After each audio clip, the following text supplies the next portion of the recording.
स्वस्ति श्रीमन्महागणाधिपतये नमः। ओं श्री सरस्वत्यै नमः। अस्मद् श्री गुरुचरणकमलेभ्यो नमः। गुरुवे गौरचन्द्राय राधिकाय तदालये कृष्णाय कृष्णभक्ताय तद्भक्ताय ते नमः। हरे कृष्ण कृष्ण कृष्ण हरे हरे, हरे राम राम राम हरे हरे। बोलिए भक्तवत्सल भगवान की जय। एकादशी महारानी की जय। जय जय श्री राधे श्याम निताई गौर हरि। समस्त भक्तबृंदদের समस्त বৈষ্ণবদের শ্রীচরণে আমি সর্বপ্রথম কোটি কোটি প্রণাম জানাই। ফাল্গুন মাসের শুক্লপক্ষের যে একাদশী, এটাকে আমলকি একাদশী বলা হয়। এই আমলকি একাদশী বিষয়ে, আমলকি একাদশীর ব্রত মাহাত্ম্য আমরা এবার শ্রবণ করব। সবাই মন দিয়ে শুনবেন। আমলকি একাদশীর মাহাত্ম্য কি, বা আমলকি একাদশী কেন করা উচিত, আমলকি একাদশী করলে কি ফল হয়, এই বিষয়ে ব্রহ্মাণ্ড পুরাণে সূর্যবংশী রাজা মান্ধাতা এবং বশিষ্ঠ মুনি, বশিষ্ঠ মুনি হলেন সূর্যবংশীদের কুলগুরু। তাই এখানে মান্ধাতা আর মহর্ষি বশিষ্ঠ মুনির মধ্যে এই একাদশী বিষয়ে সংবাদ রয়েছে। এক সময় বদ ব্রহ্মণ মহাভাগ येन শ্রেयो ভবেন মম ইদৃক ব্রতম ব্রহ্ময়োনে তেনু কম্পাস্তি চেন্ময়ী। মান্ধাতা বশিষ্ঠ মুনির কাছে প্রশ্ন করলেন, হে গুরুদেব, আপনার কৃপা সবসময় আমাদের উপরে অনবরত বর্ষণ হচ্ছে। আপনার কৃপাতেই এই সূর্যবংশ প্রদীপ্ত হয়ে রয়েছে। কৃপা করে আমি আপনার কাছে সব থেকে শ্রেষ্ঠ যেই ব্রত, সেই একাদশী ব্রতের মধ্যে এই আমলকি একাদশী ব্রতের মহিমা আপনার কাছে জানতে চাই। আমলকি একাদশী ব্রত কি, এবং আমলকি একাদশী ব্রত করলে কি হয়? এমন কোন একাদশী আছে যে একাদশী করলে সমস্ত পাপ সহজেই ক্ষয় হয়ে যায়, যে সমস্ত পাপকে নাশ করে? তখন বশিষ্ঠ মুনি রাজা মান্ধাতাকে উপদেশ করলেন, রাজন খুব মন দিয়ে শুনবে। আমলক্যা ব্রতম রাজন মহাপাতক নাশনম মোক্ষদম সর্বলোকানাম গো সহস্র ফলপ্রদম। এই যে আমলকি একাদশী, এই আমলকি একাদশী যে জীব নিষ্ঠা সহকারে পালন করেন তার সমস্ত পাপ নাশ হয়। মহাপাতক নাশনম মোক্ষদম সর্বলোকানাম, সেই ব্যক্তি। বশিষ্ঠ মুনি তখন মান্ধাতাকে উপদেশ করলেন, রাজন মনে রাখবে, এই সংসারের মধ্যে পাপ অনেক প্রকারের হয়। কায়িক, বাচিক, মানসিকের মধ্যে হাজারো রকমের পাপ হয়। আর সেই সমস্ত পাপ থেকে বাঁচার জন্য, পাপ নাশের জন্য এই আমলকি ব্রত, যেটাকে আমলকি একাদশী ব্রত বলা হয়, ফাল্গুন মাস শুক্লপক্ষ একাদশী, এই আমলকি একাদশী ব্রত করিলে সমস্ত পাপ তার নাশ হয়ে থাকে। আর শুধু তাই নয়, সে মুক্তি লাভ করে এবং গো সহস্র ফলপ্রদম, সহস্র গো দানের ফল প্রাপ্ত হয়। এই বিষয়ে পুরাকালে পুরাণের মধ্যে খুব সুন্দর একটি প্রসঙ্গ রয়েছে।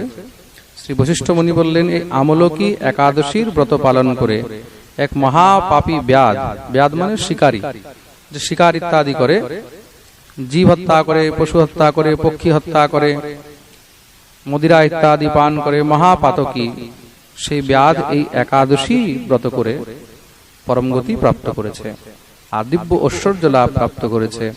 মান্ধাতা তখন প্রশ্ন করলেন, গুরুদেব কৃপা করে আমাকে সেই প্রসঙ্গ বর্ণন করে শ্রবণ করা। শ্রী বশিষ্ঠ মুনি বললেন, পুরাকালে এক বৈদিশ নামক নগর ছিল। সেই বৈদিশ নগরে পরম প্রতাপী চন্দ্রবংশী রাজা শশবিন্দুর পুত্র চৈত্ররথ ছিলেন। সেই চৈত্ররথ পরম জ্ঞানী, বুদ্ধিমান আর পরম বৈষ্ণব ছিলেন। তিনি প্রত্যেকটি একাদশীর ব্রত করতেন, আর প্রত্যেকটি একাদশীর ব্রত তিনি নিরাহার থেকেই করতেন। আর শুধু একাদশী নয়, সেই একাদশীর সঙ্গে রাত্রিবেলায় হরিবাসর, রাত্রি জাগরণ ইত্যাদি এগুলো সব নিজের সমস্ত সব সহচরদের ইত্যাদিকে নিয়ে তিনি করতেন। এক সময় তিনি এই ফাল্গুন মাসের শুক্লপক্ষ একাদশী, যেটাকে আমরা আমলকি একাদশী বলিয়া থাকি, এই ব্রহ্মাপুত্রী একাদশী, ব্রহ্মাপুত্রী একাদশী এই কারণে বলা হয়েছে কেন কি আমলকি ব্রহ্মার পুত্রী, তো সেই কারণে এই আমলকি একাদশী ব্রত উদযাপন করলেন। সেই ব্রতের মধ্যে সমস্ত সব বিধি বিধান দিয়ে তিনি একাদশীর ব্রত করে রাত্রিবেলায় হরিবাসরের আয়োজন করেছেন। সেখানে কীর্তন ইত্যাদি আরম্ভ হয়েছে, সবাই মিলে উন্মত্ত হয়ে ভাবে কীর্তন ইত্যাদি করছেন। সেই সময় সেখানে এক ব্যাধ এসে উপস্থিত হয়েছে।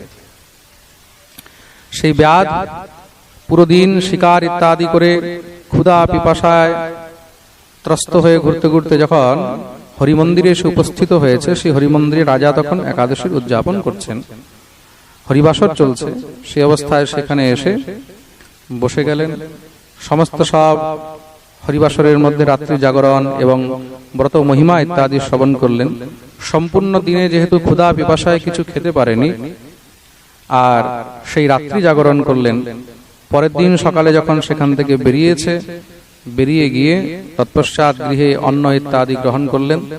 সেই সূত্রে তার একাদশীর পারণও হয়ে গেল।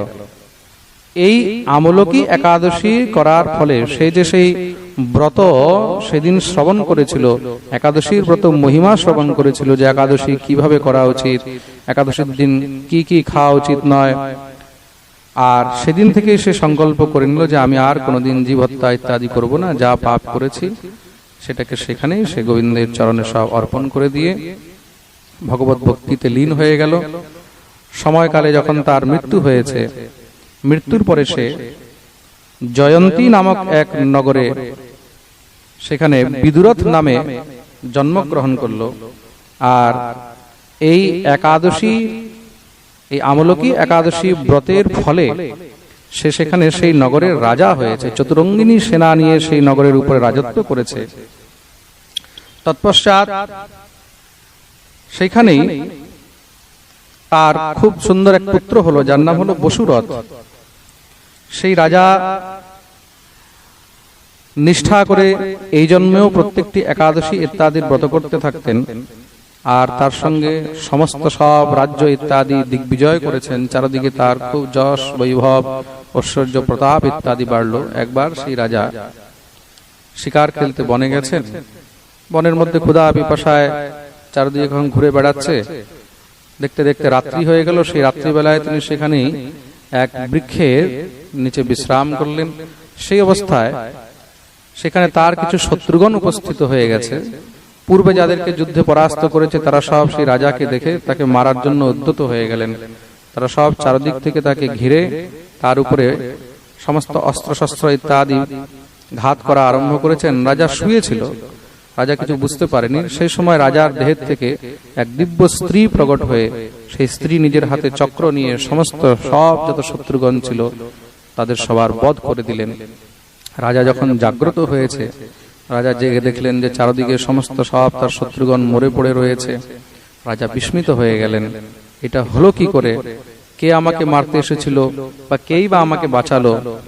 সেই রাজা এই চিন্তন করতে করতে যখন গৃহে এসে উপস্থিত হয়েছেন, সেই রাত্রিবেলায় তাকে স্বয়ং ভগবান শ্রীহরি স্বপ্নাদেশ করলেন যে তোমার রক্ষা স্বয়ং সাক্ষাৎ ভগবতী একাদশী মহারানী করেছেন। আর এই একাদশীকে, একাদশী হলো বিষ্ণু স্বরূপা, একাদশী হলেন স্বয়ং কেশব, গোবিন্দই স্বয়ং একাদশী, ভগবত অংশভূতা একাদশী, তার জন্য একাদশীও ভগবত স্বরূপা।